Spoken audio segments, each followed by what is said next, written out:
आज मैं आपके लिए जो कहानी लाई हूँ उसका शीर्षक है चमड़ी जाए पर दमड़ी ना जाए।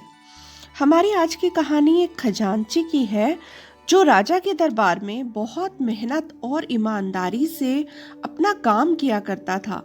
उसका नाम कोसिया था। वह सब कामों में अच्छा था लेकिन बहुत ज्यादा कंजूस था।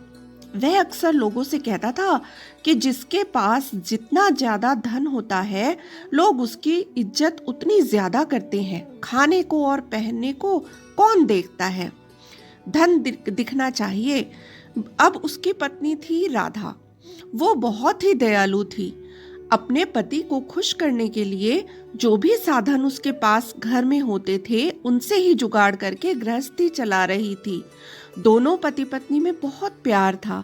एक दिन क्या हुआ कि कोसिया बहुत उदास मन से आकर चारपाई पर लेट गया।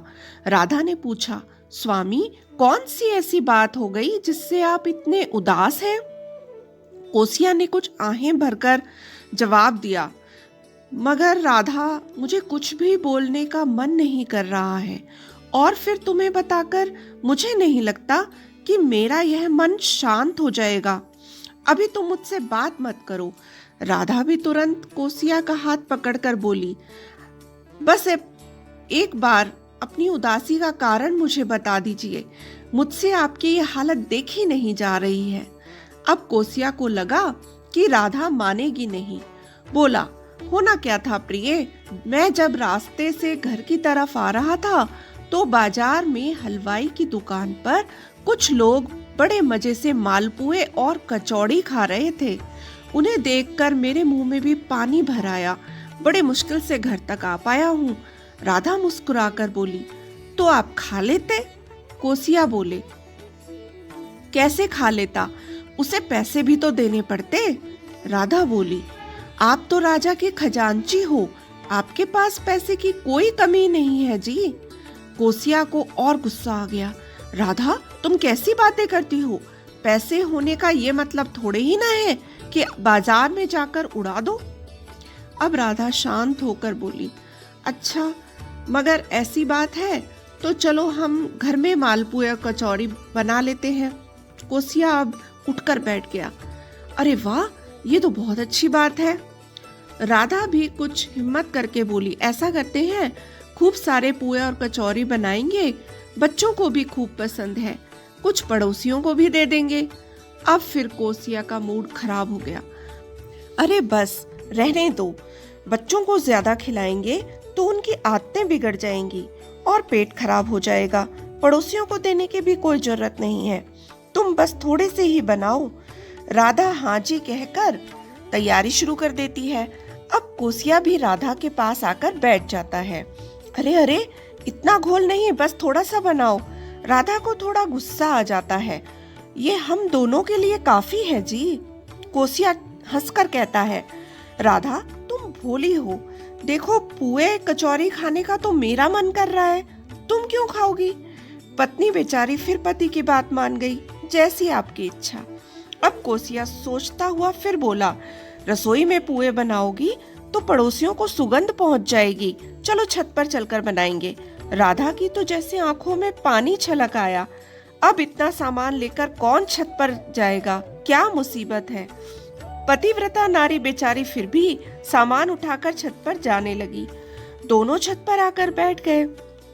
अब राधा ने जैसे ही चूल्हा जलाना शुरू किया तो सारे में धुआं ही धुआं फैल गया। कोसिया भी खांसते हुए बोला, भाग्यवान, आज पुए की जगह धुआं ही खिलाओगी क्या? राधा बोली, मैं क्या करूं, आप सस्ती गीली लकड़ियां लेकर आते हैं, मैं सूखी लकड़ी कहां से लाऊं? कोसिया फिर बोला, चलो कोई बात नहीं, धुआं ही तो है, थोड़ी देर में चला जाएगा, पैसे कम खर्च करना अच्छा है। थोड़ी देर में पुए बनकर तैयार हो गए। जैसे ही राधा ने गरम गरम पुए अपने पति की थाली में निकाल कर रखे कि नीचे से कोई आवाज आई, जिसे सुनकर कोसिया के तो जैसे होश उड़ गए। बोला, भाग्यवान, गजब हो गया, नीचे शायद कोई मांगने वाला आया है। अब तुम इससे पुए देने की बात बिल्कुल मत सोचना। तभी उन्होंने देखा भिक्षु उन्हें मौन होकर एकटक देखे ही जा रहा था और सब बात समझ गया था। तभी राधा से चुप नहीं रहा गया। वो बोली, पतिदेव, यह बौद्ध भिक्षु है, मुंह से कुछ नहीं मांगेगा। जो आप दे दोगे वही लेकर अपने आप चला जाएगा। कुछ सोचकर कोसिया ने कहा, अच्छा चलो, एक काम करो, छोटा सा पुआ बनाकर इसे दे दो। इससे सांप भी मर जाएगा और लाठी भी ना टूटेगी। राधा ने ऐसा ही किया। जैसे ही उसने तवे पर छोटा सा पुआ बनाया तो वह फैलाती जाए और पुए का आटा बढ़ता जाए। कोसिया गुस्से से पत्नी की ओर घूर कर देखता है। राधा ने पुआ उतारकर दूसरा आटा तवे पर डाला। वो बढ़कर चौगना हो गया। अब कोसिया चिल्लाकर बोला, भाग्यवान, तुम क्या कर रही हो? ऐसा करो, अब इन्हीं में से एक उठाकर इसे देकर रवाना कर दो। जैसे ही पत्नी ने पुआ उठाने की कोशिश की, वे मानो सारे मालपुए आपस में जुड़कर एक हो गए। अब कोसिया के पसीने छूट गए। बोला, लगता है आज हमारे भाग्य में पुआ खाना नहीं लिखा है। चलो ये सारे ही इस भिक्षु को दे देते हैं। वे भिक्षु के पास गए तो भिक्षु बोला, आप भाग्यशाली हैं। महात्मा बुद्ध स्वयं अपने शिष्यों के साथ यहाँ शहर में पधारे हैं। तो राधा से रहा न गया। उसने पति से दर्शन के लिए जिद की तो वे माने नहीं, परंतु बहुत जिद करने पर कोसिया मना नहीं कर पाया। तो वे उस भिक्षु के पीछे पीछे वो मालपुए हाथ में लेकर चल देते हैं। महात्मा बुद्ध एक पेड़ के नीचे शिष्यों के साथ बैठे थे। दोनों ने प्रणाम किया तो बुद्ध बोले, हे दयावान, आज तुम लगता है हमारे सभी शिष्यों के लिए भोजन लाए हो। कोसिया सिर झुकाकर राधा के मुंह की ओर देखने लगा। तभी महात्मा बुद्ध ने आज्ञा की, जाओ, अपने हाथों से जो भी तुम्हारे हाथ में है सबको बांट दो। अब कोसिया और राधा को बहुत शर्म आ रही थी। वो तो एक व्यक्ति के पेट भरने लायक ही थे, परंतु उन्होंने चुपचाप बांटना शुरू कर दिया। उनका आश्चर्य से बुरा हाल हो रहा था। पुए सब भिक्षुओं में बांटने के बाद भी संख्या में उतने ही बच गए थे। कोसिया और राधा भाव विभोर होकर हाथ जोड़कर महात्मा जी के सामने खड़े हो गए। तब महात्मा ने कहा, देखो, बांटने से कितनी बरकत होती है।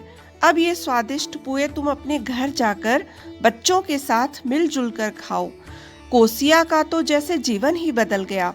वह बहुत शांत और संतुष्ट होकर वापस घर आ गया। तो इस कहानी से आपको क्या शिक्षा मिली, कमेंट करके जरूर बताएं। Keep sharing. सुनने के लिए बहुत बहुत धन्यवाद और नमस्कार।